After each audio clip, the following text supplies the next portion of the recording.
আমি chicken curry রান্না করে সুন্দর করে ঘরও ঝেড়ে নিলাম। তাহলে পুরো ভিডিওটাই দেখতে থাকেন কিভাবে রান্না করলাম। হ্যালো ফ্রেন্ডস, নমস্কার, গুড মর্নিং সবাইকে। ইলাজ ব্লগে স্বাগতম। কেমন আছেন সবাই? আশা করি ভগবানের কৃপায় ভালোই আছেন।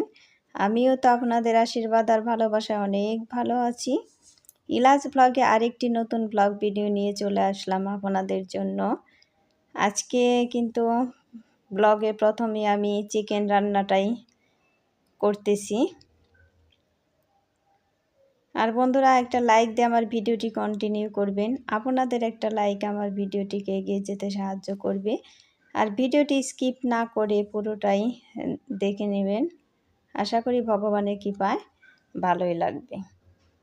এই তো আলু পেঁপে এগুলো কিন্তু ভেজে নিলাম। তারপর তেজপাতা জিরে সম্বার দিয়ে দিলাম, গরম মশলাও দিয়ে দিলাম। এখন কুচি করা পেঁয়াজগুলো ভেজে নিব ভালো করে, বাদামি বর্ণের করে ভেজে নিব। আমি একটু লবণ দিয়ে তারপর ভেজে নিব এই পেঁয়াজগুলো। ভাজা হলে পরে তারপর আদা রসুন পেঁয়াজ বেটে রাখা এগুলো দিয়ে দিব। এই তো লবণ দিয়ে দিলাম, লবণ দিয়ে কিন্তু ভেজে নিয়েছি। তারপর ওই যে বেটে রাখা আদা রসুন পেঁয়াজ এগুলো দিয়ে দিলাম। তারপর একটু জল দিয়ে দিব। তারপর জল দেওয়ার পরে মশলাগুলো দিয়ে দিব যাতে মশলাগুলো পুড়ে না যায়। এভাবে চিকেন রান্নাটা কিন্তু খুবই টেস্টি হয়।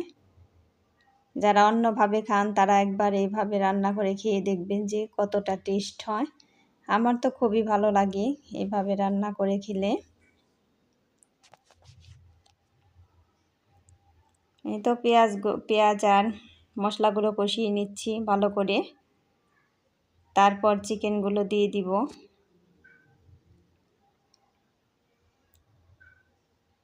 এই তো আমার ওগুলো কিন্তু কষানো হয়ে গিয়েছে মশলা। এখন এই যে চিকেনও দিয়ে দিলাম।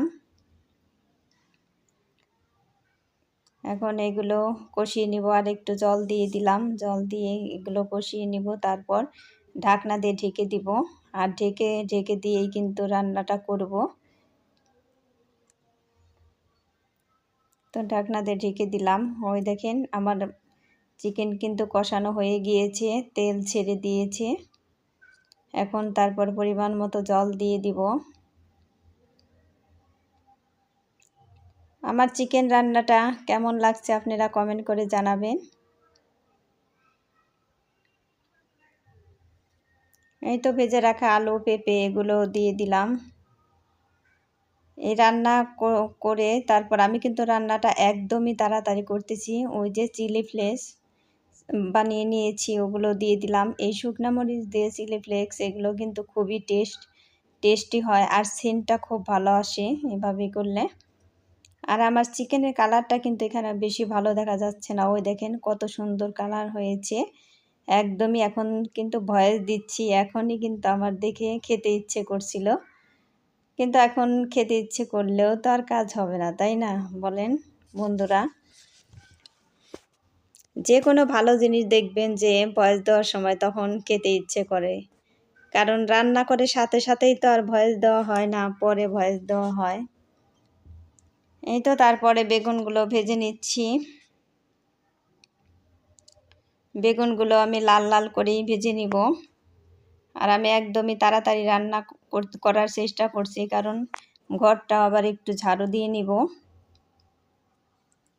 আর বৃষ্টি তো কোনোভাবেই যাচ্ছে না। কাপড় চোপড় অনেকগুলোই জমা হয়ে আছে, কোনো কিছুই ধোয়া যাচ্ছে না। কী রকম যে একটা অবস্থা। আমি চিকেন কারি রান্না করে সুন্দর করে তারপর ঘরও কিন্তু ঝেড়ে নিলাম। এই তো আমার রান্না কিন্তু হয়েই গিয়েছে। ভাত রান্না হয় নাই। আমি এখন চুলাটা ভালো করে পরিষ্কার করে নিব। চুলাটা পরিষ্কার করে ভাত বসিয়ে দিয়ে তারপর ঘরটাও ঝাড়ু দিয়ে নিব, ঝেড়ে নিব ভালো করে। এই তো এই যে এখান দিয়েও কত নোংরা হয়ে গিয়েছে, কারণ 1 মাস বাড়িতে ছিলাম না। একদমই সব কিছুই নোংরা হয়ে গিয়েছে। সব কিছুই ঘষে ঘষে ওঠানো হচ্ছে। আর বন্ধুরা, কে কোথায় আছেন, দেশে কিংবা দেশের বাইরে, কাছে কিংবা দূরে, যেখানেই থাকেন না কেন, সবাই আমার ভিডিওটি কষ্ট করে দেখে নেবেন আর সুন্দর করে কমেন্ট করে জানাবেন যে আমার ভিডিওটি কেমন লাগলো আপনাদের।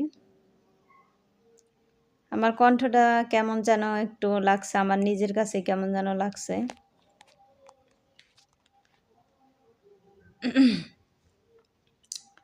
এই তো চুলা পরিষ্কার করা হয়ে গিয়েছে। রান্নার পরে যে আমাদের মহিলাদের কত কাজই থাকে, এটা কিন্তু বাইরে যারা থাকে তারা কেউ বোঝে না যে বাড়ির মহিলাদের কত কাজ করতে হয়। বাইরে যারা কাজ করে তারা মনে করে যে শুধু বাইরে যারা কাজ করে শুধু তারাই করে, কিন্তু বাড়িতে যারা কাজ করেন তাদের টুকিটাকি সব সময় কাজ কিন্তু থাকেই, একটার পর একটা কাজ কিন্তু আসতেই থাকে। আর আমাদের মতো গৃহিণী যারা আছেন তারা কিন্তু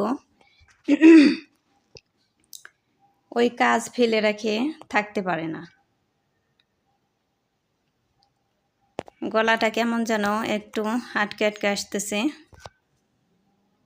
আর আজকে সারাদিনই প্রচুর কাজ করছি, আজকে স্নান করছি রাত্রে, এই জন্য আরও গলাটা মানে একদমই কেমন যেন আটকে আটকে আসতেছে। এই তো রান্না কিন্তু তাড়াতাড়ি করে নিয়েছি, অনেকটা তাড়াতাড়ি করার চেষ্টা করছি, কারণ এই ঘর ঝাড়ু দেব, এই জন্য। কাজের মাসি তো আসতে পারতেছে না, তার অনেক কাজ আছে। আর আমিও গাজীপুর থেকে যদি আর কয়েকটা দিন আগে আসতে পারতাম তাহলে মানে এতটা কষ্ট হতো না, কয়দিন আগে থেকেই ওই মাসিকেও পেতাম। আর এখন ওনারও মানে একদম পূজা তো এসেই গেছে, মাঝখানে আর কয়দিন বাকি আছে, 2 দিন বাকি আছে। এই জন্য সব বাড়ি থেকে ওনাকেও চাপ দিচ্ছে, সব বাড়ি যাইতেছে কাজ করতে। আর আমি কিন্তু এই যে বেড কভারটা আজকে উঠাবো না, কারণ এই ঘরে থাকবো না, এই বেড কভারটাই ঝেড়ে ঝেড়ে পেতে রাখবো, কারণ বাইরে বৃষ্টি, ওঠায়ও তো লাভ নেই, ধুয়ে আমি ছড়াই দেবো কোথায়, শুকাবেও না, এই জন্য 2 দিন পরে উঠাই, কাজের মাসি আসুক একসাথে মানে ধুয়ে দিতে পারবে।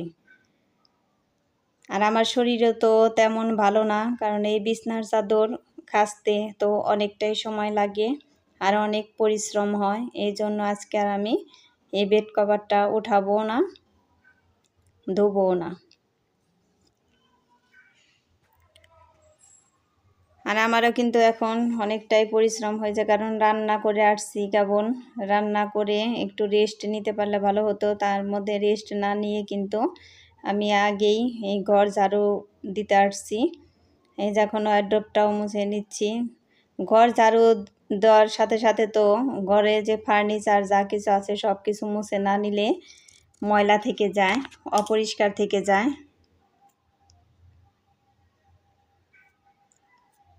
আর চিকেন রান্না করতে কিন্তু অনেকটাই সময় লাগে এবং পরিশ্রমও হয়, কারণ পেঁয়াজ কাটতে হয় কতগুলা, তারপরে আদা রসুন পেঁয়াজ এগুলো একটু বেটে দিতে হয়। খাওয়ার সময় তো ঠিকই ভালো লাগে, কিন্তু এর পিছনে যে কতটা পরিশ্রম হয় এটা একমাত্র যারা রান্না করে, সব কিছু রেডি করে, তারাই বুঝতে পারে।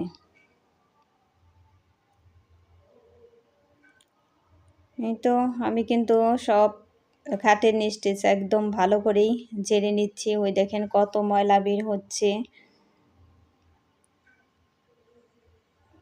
কারণ এই খাটের নিচটা কিন্তু আমি 1 মাস পর ঝাড়ু দিচ্ছি, তাহলে তো বুঝতেই পারেন যে কতটা ময়লা হতে পারে। বন্ধুরা, আমার চ্যানেলে নতুন হয়ে থাকলে একটা সাবস্ক্রাইব করে পাশে থাকা বেল আইকনে ক্লিক করে দিবেন, তাই নোটিফিকেশন চলে যাবে সবার আগে আপনার কাছে। আর এই মুহূর্তে যারা সাবস্ক্রাইব করে রেখেছেন তাদের জন্য রইল অসংখ্য অসংখ্য ধন্যবাদ।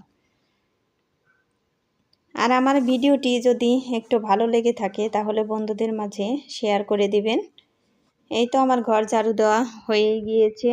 এই তো তারপরে যে ভাতও কিন্তু আমার উতরাই গিয়েছে, ভাত কিন্তু আগেই বসিয়ে দিয়েছি। আর ওই যে পেটিকোট, 3টা পছন্দ মতো পেয়েছি, শেষে 3টাই কিনে নিয়ে আসছি। আরও কিছু কিনতে চেয়েছিলাম, তার মধ্যে তো আর কিনতে পারলাম না।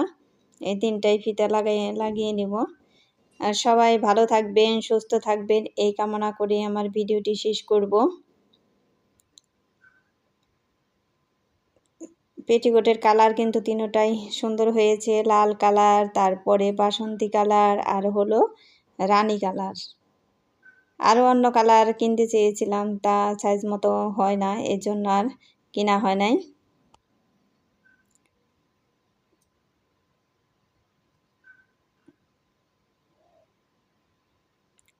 দেখেন বন্ধুরা, আপনারা আমার পেটিকোট 3টা কেমন হয়েছে কমেন্ট করে জানাবেন। আমার কিন্তু কালার 3টাই খুবই ভালো লেগেছে। আর সবাই আমার চ্যানেলে যারা আসেন, আমি কিন্তু তাদের ভিডিও দেখে নিই, কাজেই আমার ভিডিও আপনারা সবাই দেখে নেবেন আর ফুল ওয়াচ করে দিবেন। আমিও কিন্তু যে ভিডিও দেখি সব ভিডিওই কিন্তু ফুল ওয়াচ করে দিই, ফুল ওয়াচ না করে দেখি না, ওই 2-3 মিনিট দেখে বাদ দিয়ে দিই না। আর পরবর্তী ভিডিও দেখার অনুরোধ রইল। সবাই ভালো থাকবেন, টাটা, বাই বাই।